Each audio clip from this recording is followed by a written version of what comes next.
You brought up something earlier. We just glossed over, but now I want to get into it. AI. What do you think is going to happen with AI and especially reggae dancehall? Because I have a theory, but I want to hear yours first. Well, I was talking with my brother the other day about the AI concept, and he said to me, of course, we're sitting here looking at all of these tools and these websites where you can like build beats from them and, not just ChatGPT, but other AI powered tools you can use to correct your mixes, upload your songs. It tells you what you need to do. So you can just select genres of music, style, key, signature, BPM, and just, hit render, and it just makes a beat in the style of the record that you want, for example, and you can just download it and pay whatever, $80 for the year or whatever. You have unlimited downloads. You have all of these things which are happening, and he said to me, well, two things I'll share with you. First of all, one, I remember I'd shared it with Birch, Christopher Birch, Birch Records, right? Another good regional man in the industry, and I'd showed him one of these AI type sites I can build the beats. And after showing it to Birch, he said to me, Jeremy, I don't know whether to pop a bottle of champagne and rejoice or whether to hang up the phone and go fucking ball. He says, I feel conflicted right now because on one hand, he's thinking that he can increase his output tremendously by using these AI tools as a producer and basically tell it what type of beats he wants to build, pretty much, you know what I mean? Or designate key signature, tempo, whatever. And basically, it's like a slot machine. You pull the handle and you see what pops up. That's kind of like how they feel. You just hit preview, you hear a beat. Oh, that one's wicked, save, download. That one, not so bad. Go again, change some parameters. And he felt like he could increase his output tenfold as a producer, which would be amazing. And as the world wouldn't know whether it's AI generated or whatever he generated, who cares? Nobody wouldn't give a shit. Because nobody knows now when you're in the studio making a beat, did I just pull all the samples from splice.com and fling them together, or did I sit down and play every note? Nobody really cares, right? So on one hand, he looked at it that way. The next hand was him saying like, well, shit, if artists can fucking figure this out any minute now, then what's the point of me existing? You know what I'm saying? Why would you need a producer anymore? Because even though the producers are sitting on there guiding artists and trying to help them with the song and be creative and stuff like that, it doesn't, they've stopped doing that a long time ago now. They're just taking tracks and just recording themselves and setting back songs anyway, right? So if you can give the artist the option to go on an AI site and just generate beats, what's the point of everything? What's the point of having a studio? What's all of this for? You know what I'm saying? So it sounds a death knell for like a lot of things, and engineers get frightened too. If you can upload a mix and it can tell you how to correct the mix or even correct it, then why bother with a mix engineer? There are so many people that it affects. Graphic artists, same way. Why bother? You can just generate graphics. Adobe has a product coming out. I think it's called Firefly. I've seen the demos of it. You should look it up. It's scary. You just type in it. You know what I'm saying? Need a scene of a man on a hill riding a horse with a barn in the background. It just fucking makes like 4 choices. You just pick one. You know what I'm saying? And he can alter attention. So why be a graphic artist anymore? The fashion industry is using it for their products. You don't need a model and a photo shoot. You just tell it, oh, it's a jeans ad, and we just need like female, 16 years old of African-American descent, whatever, in this pair of jeans. And it just makes it looks photorealistic. You can't tell the difference. You know what I'm saying? So it's scary times in one way. In another way, I'm talking to my brother, and he's saying, okay, I hear all of that. But he's saying to, is it not just a natural evolution of where technology would go with the creative industries? In other words, there was a time when to have a recording studio to make a record, we needed a room with a drum set. We needed a big ass tape machine. We needed a board. We need an engineer. We need microphones to set up and mic the drums and for guys to sit down and plug in instruments and play and record it. You needed all that stuff to be able to make a record. Imagine when the computers came into play and they made Pro Tools and they made Ableton and Logic and all of these other tools, Cubase, and all of a sudden it's like, well, you don't need a fucking drum set anymore because we just have drum loops in the platform. You can just download from here. And you don't really need, you understand me, like this anymore because it's just there. You don't really need an actual piano because we have piano sounds inside here. In fact, you don't even have to play piano because you can just get these MIDI files and just drag them in and just hit play. And if it sounds good, just use that. And in categories. You can just look on the net and just get them R&B, this, that, EDM, whatsoever, blah, blah, and just do it. So then that feels like the earliest form of sort of that. It's not AI, but it's just assistance of being able to make records with the use of technology. Mm-hmm. Now, it boils down to the fact that still somebody has to make a decision on it. It can't just magically make a hit. So still somebody has to have good ears to sit down and listen to it and be like, that's the right beat. That's the right sample to use from splice.com. That's the right song for the artist to sing. That's the right tempo. That's the right feel. So somebody along the way still has to make some sort of decision about it. Mm-hmm. Right? So the question remains like, no, where is the power in that decision-making process? When you have a record label, the people at the label are not, I'm telling you, the majority of them are not music people, which people find hard to understand. They are administrative people that work at record labels. Yes, you have an A&R department, but most of them farm out the A&Ring process is a lot different now. A&R meaning artists and repertoire for the viewers that might not know. So they were the guys that would, back in the day, they would pick the song and get the songwriter and pair it with the artist and pair it with the producer, the musicians, and they have ears to say like, I think this song is going to be the hit. Mm-hmm. And then that slowly morphed into like picking beats for artists and picking songs, and then now that morphs into doing the research to see who's popular on social media and who has numbers. Mm. And that's my A&R process. To see what is the market reacting to let's sign this person. Becoming less and less about actual music.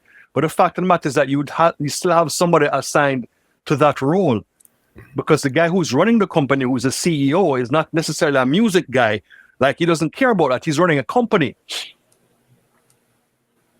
You get the difference? So I'm saying to you, the people that work in the record labels, they're administrative people. They know to do promo, to do PR, they do scheduling. We need to get this out. We need to hit this station. We need to do this, run this ad, blah, blah, etc. Hit this market, blah, blah, blah. They're not music people. They're not listening to the records and be like, that's a hit. I don't like that song. Change that lyric. That chorus is better. It's nothing to do with that. So it's long since been removed that those people have anything to do with music. When people have this idea, I'm signing to a major label, oh my God, my life is going to be great now because now I'll have hits. Like, no, bro, the label is hoping that you know what the fuck you're doing. You know what I'm saying? It's not a magic button, push, red carpet, push the button and the thing is a hit. They're administrative people. So as far as Jamaica and the reggae scene is concerned, these people are getting signed and every day they're coming, so-and-so got signed to this record label and that record label and Def Jam signed this one and Interscope signed that and RCA. And then I sit down and watch it with a couple of my more seasoned friends and I'm like, means nothing. It doesn't mean jack fucking shit. Because unless you can take advantage of the opportunity, they don't know what to do. They have no idea. You just sit down and watch them. And then the records don't work. And then you start to hear the nonsense. You know what I'm saying? Oh, people are brown and who is black and the label didn't spend enough time on the promotion. It's like, bro, the song sucked. Nobody's around to kind of tell you how to make better songs.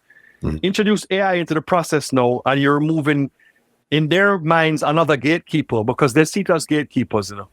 The artists say the producer as a gatekeeper. The producer say the A&R got a record label as gatekeeper. The record labels say the radio station disc jockeys as gatekeepers. Everybody's trying to get rid of gatekeepers. So the record label wants to feel like, you know what? Good, fuck radio. Because we're tired of paying these fucking radio assholes to play the shit on the radio. Mm-hmm. And doing this payola nonsense to get our records played. We have the internet, so screw them. This is great. We should bypass them. So that's how the labels want to feel about it. You understand? The record producers want to feel the same way. Screw some label and some A&R guy telling me about whether or not they want to sign my artist or put out my record. I don't care. We can just do it ourselves now. We just put it online. So I don't need another gatekeeper. Mm-hmm. The artist starts to say, screw this producer who have my song who don't want to release it, who's there trying to tell me how to DJ or how to sing. I'm not a gatekeeper. I just can do my own thing. Just send me the beat and I'll just record it on myself. And then you go to AI now, heck, I don't even need a producer to send me the beat anymore. And they already started doing it by just getting the stuff off of YouTube, bro. Mm-hmm. You know how much dancehall records you could hear? Purchase your beats today in the back. They didn't even pay the people for them. It's fucking comical, bro. You know what I'm saying? It's stupid, bro. And they just we're doing that anyway, and it's not even caring. And then eventually, like, okay, fuck it, and they pay these kids $200, whatever for the beat. Make sure you move all and go to AI, bro. So this slope that you're on just starts to fall into nothingness, where people thinking that they're removing gatekeepers, where really The gatekeepers were the tastemakers that had a specific fucking ear, talent, knowledge of the industry, knowledge of music, and vision. Sheldon, you understand? To be able to say, this record is going to be a hit, this artist is going to be a hit, this is what's going to work for this artist or for this production or for this song. Right, so you remove visionaries, is what you're doing, and you're removing tastemakers. So it's a big open field. Anybody can be an artist. Anybody can make any record they feel to make, because now you just use AI, you just make a beat, you just put it down, you just record yourself, and you just put it out yourself on any socials that you want to put out. And then you do the same nonsense like when you go on YouTube and see people, you know, Sheldon Muscle never disappoints. These are the fucking comments. The bots, bro. The bots. You know what I'm saying? The crazy ass bots are like, love the video and the concept. Fire. Can't wait for this to be official. Sheldon never disappoints. What the fuck are you talking about, bro? You just put out this song in less than 24 hours. You have 3,000 comments of bots. Yeah. Who's stupid? You think we're stupid? You're stupid? Everybody recognizes that. This nonsense, bro. So you remove gatekeepers, in effect removing tastemakers, which are people who are trying to make your product better so that the industry can be better, because they want you to sell more records or play more times on the radio or stream more. They want a bigger reaction out of these records so you can do shows, and when you go on the stage and open your mouth, the place will erupt because everybody's going to love the song. So where does AI land us with that? Now, to me, North America will figure out a way to make the AI work for them, and they will tailor it because they're focused on the prize, which is about making money. So they're going to say, you know, we're going to use AI now. So the smart producer in the States is like, you know what, fuck this. Instead of me slaving over this drum machine or Ableton or whatever I'm using to make this beat, I'm going to use AI tools to bring across my ideas creatively. And I think that's where that will develop into. Just in the same way a man would say, yo, I don't need to have a tape machine and a drum set anymore. Now I have a loop pack. We used to have to pick the right loops. You used to have to put together in the right way. You understand? There's still some process by using loop packs and sampling and things like that. And I think it extends to the AI process where a guy is going to say, you know what? Yeah, I enjoyed the days of Michael drum set and running it to tape and the sound. And I loved it as an engineer. But now I realize that I'm just going to go on Splice and drag in some loops and make the same record. So you shift sort of like your importance in the process and use the same vision, the tastemaker thing in that way. I'm not so certain that Jamaica will do this though, because Jamaica has proven historically that they will just try and use things as shortcuts and not as tools to make things, you know, to make the process more involved with creative people. But what it does is to cut out the creative people. So I don't need a producer anymore. Screw them. Who cares? Let's just get a beat, an AI beat. Just download it because you're already there with YouTube. And at that point, you're just doing that to just do it on your own. So you crumble the industry. Then you just don't have no more industry. No gatekeeper. You don't need a radio guy. You don't need a producer. You don't need an engineer. Bro, do they even need managers? They don't even do that with management. Yo, just DM me. Get the AI to do it. Well, basically, there's going to be an AI program that can schedule your tour. That's for certain. You know what I'm saying? Because it can do things like that already. You will be able to do things like that already. You just give it input values. You could just input the values and be like, yo, here are the tour dates, here are the cities. You need to get from A to B, 5 people are traveling, book the flights. Pretty sure it could just do that now, actually. Somebody should go and chat GPT and ask it to book your flight. You know what I mean? From Houston to Los Angeles with no stopovers on a Sunday between the hours of... I'm sure it could just do it. It's going to spit it back to you and give you the prices and everything. You're not that far... Right. It's just integrating all of that into it. But I'm just not confident that the Jamaican music industry is going to use it that way, bro. I think it's just another way for them just to make it more of a free-for-all that anybody can just do anything they want to do. And, you know, detrimental to the music. To me, the first place that's going to get decimated, I mean completely decimated, is the dubplate industry.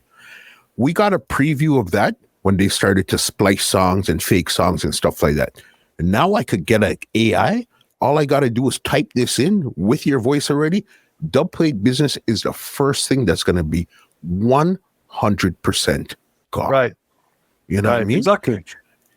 Because why would I need Beanie Man to say all this stuff while they have AI already that could sound like people. I have this AI Right. that sounds like Beanie Man. I'm going to type in the customs, how I want him to say the custom, and that's it right there. And what I even think is how advanced it's going to get is it's going to come to a stage where people are actually telling you these are AI dub plates. So then now in the clash, it's to see who came up with the better AI dub plate. I think that's really and truly where it's going to go. This podcast is brought to you by www.twolinedmusichut.com.